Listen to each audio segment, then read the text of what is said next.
Gameoholic here.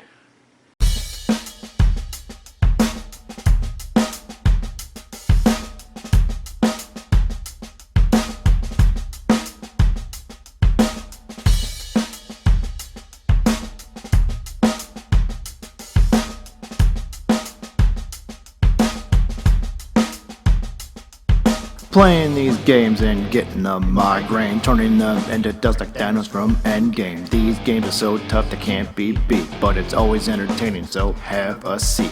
Screaming and yelling and flipping the bird, he's a game-o-holic, haven't you heard?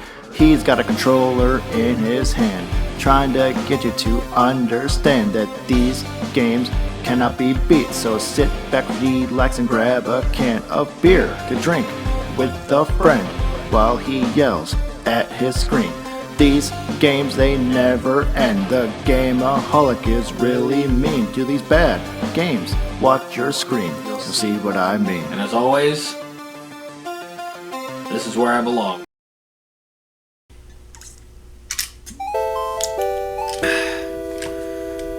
Well, we finally made it again. Here we are with another top 10 video. And if you're wondering why I don't have a backdrop behind me, it's because I didn't feel like doing the video that way this time. I wanted to be more personable with this top 10 video, because God knows I hate doing this fucking shit for Cy. Cy, I'm sick and tired of doing these videos. Not really, but I'm gonna fucking seriously suck it. Anyway. So today we're here to talk about the top 10 fighting games that don't include Street Fighter or Mortal Kombat. And this basically was a challenge laid out by Cy a few months ago. And this is not meant to wean or stray people away from any of their favorite games. It's just a way of us to keep videos going, keep you guys entertained, and keep my hand from being in my pants.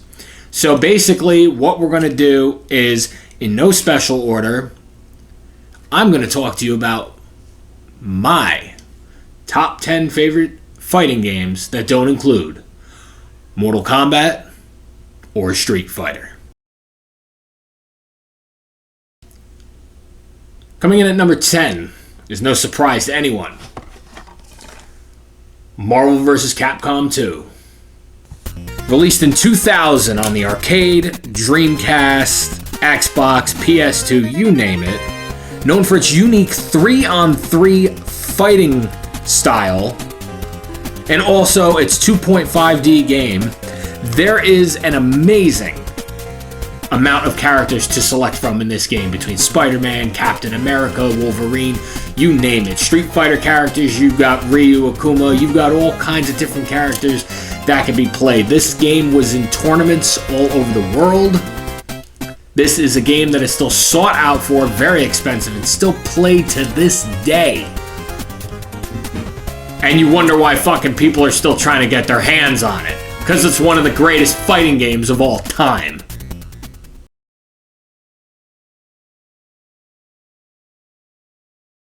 Coming in at number 9. This shouldn't come as a surprise, but it's a personal favorite of mine. We're going to talk about Killer Instinct. Released in 1994 in the arcades by Rare initially, and then later released on the Super Nintendo. Rare is known for making excellent games like Donkey Kong, Perfect Dark, etc. A cross between the Street Fighter and Mortal Kombat, with its combo system and ending fatalities that were censored on consoles, which sucked ass, but had memorable characters like Cinder and Spinal. And even when they moved their way to the Xbox, an array of characters like Thunder and the Battletoads, like into the next generation of Killer Instinct. That is excellent. That's like Ed Boon Mortal Kombat status shit to do. Bringing these characters into your game, and again, making it free to play for anybody who had initially gotten an Xbox One. And then, slowly, killing us by giving us fucking DLC at $5 a pop. But what can I say? Killer Instinct, again, is another one of those video games now that is still playable to this day. People are still running tournaments, and people are still having fun with Killer Instinct.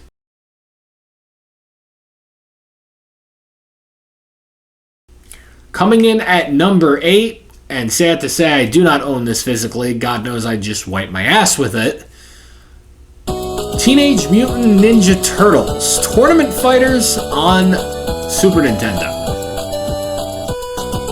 Now you're probably all asking yourselves, why would I pick this game? Well, shut the fuck up, calm down, and get your hand out of your pants, and I'll tell you. The reason I've picked Tournament Fighters is because of nostalgia. Back in the day when I used to hang out with my friend Andrew, and we'd have sleepovers and hang out and play video games and everything, this would be one of those games we would constantly pick up and play. Now, obviously, there were differences between characters in the Super Nintendo and the Genesis version, and for some reason, there's an extremely rare version of it on the NES. God knows I don't want to fucking own that piece of shit either. To me, the SNES version is the most memorable. But if I could make any suggestion to you now, and you want to play an actual beat-em-up sort of Ninja Turtles game, get Teenage Mutant Ninja Turtles Smash Up. PS2, Wii, doesn't fucking matter.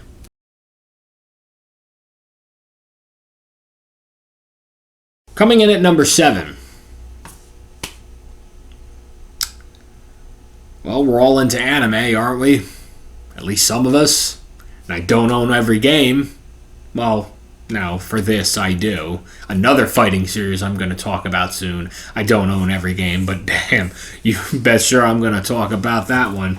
But while we're here, let's talk about Dragon Ball Z Budokai.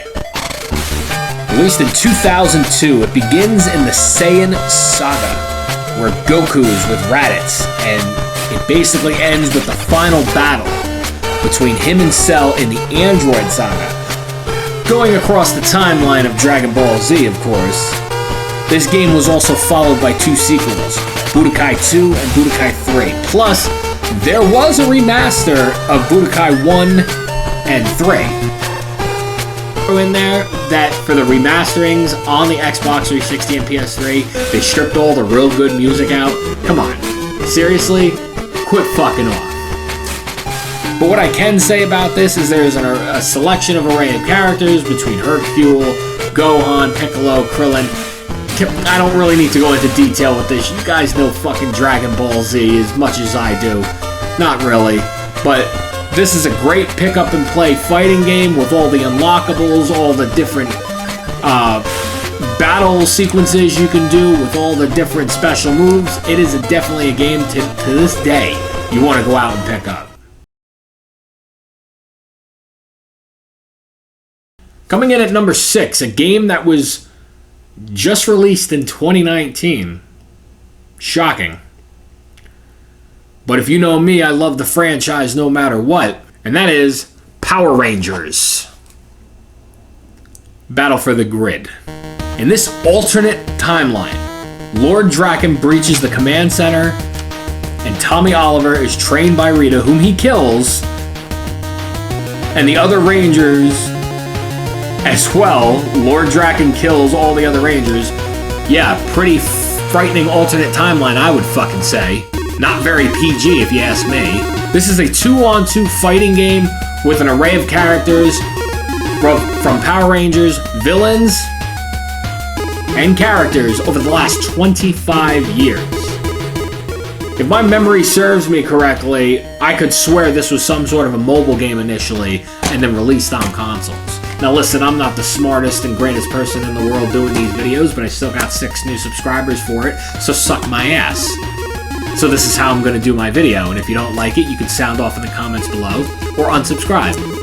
This is an outstanding, outstanding game. No questions asked. And the fact that this game is still legitimately releasing DLC, even 2 years after the game is out, listen, I'll pick up and play this any day.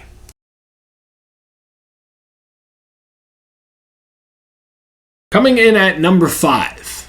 Some of you might remember this, some of you might not. Marvel Nemesis. Rise of the Imperfects.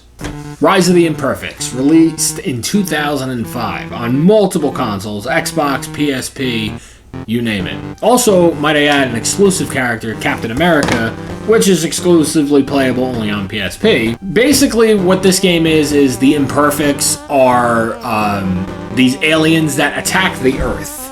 Okay, and basically along with playing Spider-Man, The Thing, Iron Man, Wolverine, you know, all the basic, Daredevil, all the basic Marvel characters in the universe, there is basically like this alien invasion. I don't know how much better to describe this without it sounding so fucking generic.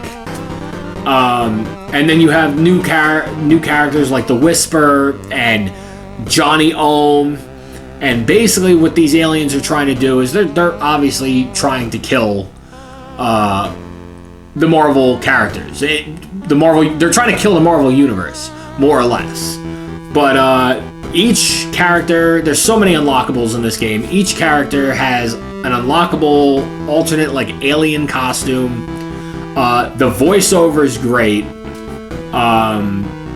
The fighting style of the game is really good. To this day, I do pick up this game once in a while and still play it. So, listen, if you can get your hands on this on any console, I recommend it.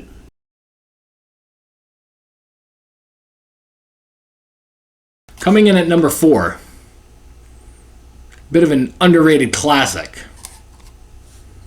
Eternal Champions for the Sega Genesis. Surprised? Basically, each character has been selected to do good or to do good purpose in the world. Only one person may become the Eternal Champion and choose to bring one friend or foe back from death. Now, back in the day, you had games like Time Killers that nobody really cared about, and basically, this was kind of pushed off to the side. However, it did get a sequel on the Sega CD that was really good. I don't have much to say about this, other than it is a fun game to play. It is one of the games that you always see on like one of those compilation sets. I really hope that at some point they do bring this franchise back. I would love to see another Eternal Champions game.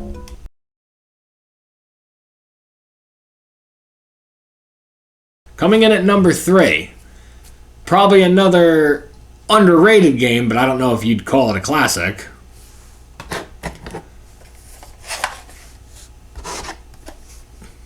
Clay Fighter, released in 1993 by Interplay.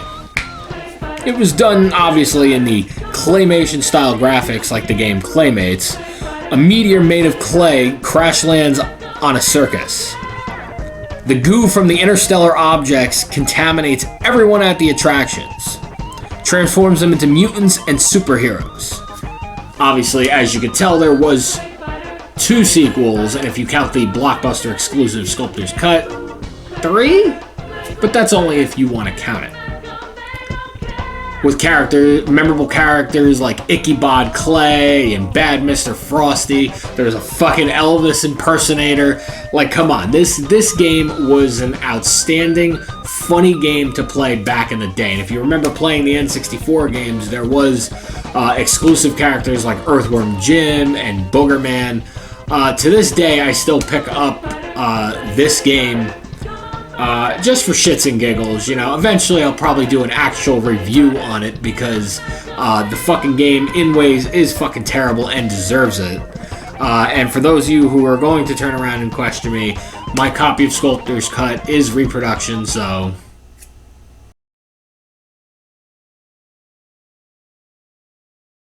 Coming in at number 2 is a game I don't really need to talk much about, but I'm still going to mention it. Power Stone. Yes, Power Stone is not my number 1 favorite fighting game of all time. It is a Super Smash style-like game. I don't have to tell you anything I haven't already told you in the previous fucking top 10 video. But I would like to use this to anchor to what is my number 1 top fighting game of all time, and the only reason that there are no honorable mentions is because there's nothing honorable, There's nothing better than this game. I realize I did miss out on popular franchises like Tekken, Dead or Alive, and Virtua Fighter. Those are going to have their own separate videos eventually. So calm the fuck down. Ladies and gentlemen, we are finally going to mention Bloody Roar. Bloody Roar was released in 1997 by Hudson Soft. An arcade-style fighter with half-man, half-beast creatures. While these games do piggyback off the style of Tekken and Dead or Alive, the game does stand on its own. From Bloody Roar 1, you had 2, The New Breed, 3, 4, Primal Fury, Extreme. This is an outstanding idea and concept for a fighting game. Playing as Guado and Alice. Listen, picking up and playing this game today is one thing I still do. Hell, I still put in the interactive disc from PlayStation and play the demo of this because that's how much fascinated I am by the Bloody Roar franchise. This is a franchise that I will say now, then, again, and forever needs to be remade. Or at least give us an HD remake of the first 4 games. I will take anything at this point. Listen, I don't even care if Hudson Soft does it. Just make another fucking game. This was an excellent idea for a fighting game. Excellent idea for a franchise. Piggybacking off of 2 other franchises. And seriously, you're across damn near all the popular platforms with their own unique styles and their own unique game. GameCube, PlayStation, PlayStation 2, Xbox. There's no reason why you cannot do another Bloody Roar game.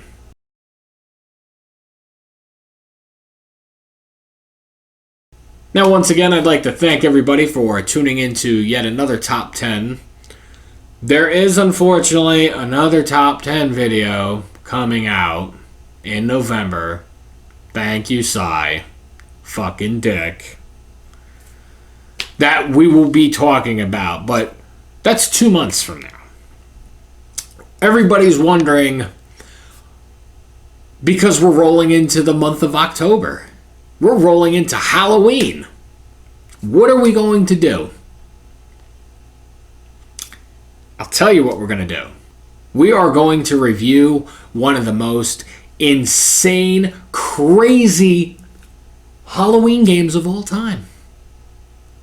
That's right. Because we're talking about a premiere, right? We're talking about the fall's coming, the fall premiere. Listen, there's been a bunch... The Game-o-holic has to do a fall premiere that's going to grab everybody by storm. And come on, we're not going to just sit here and end the episode like other boring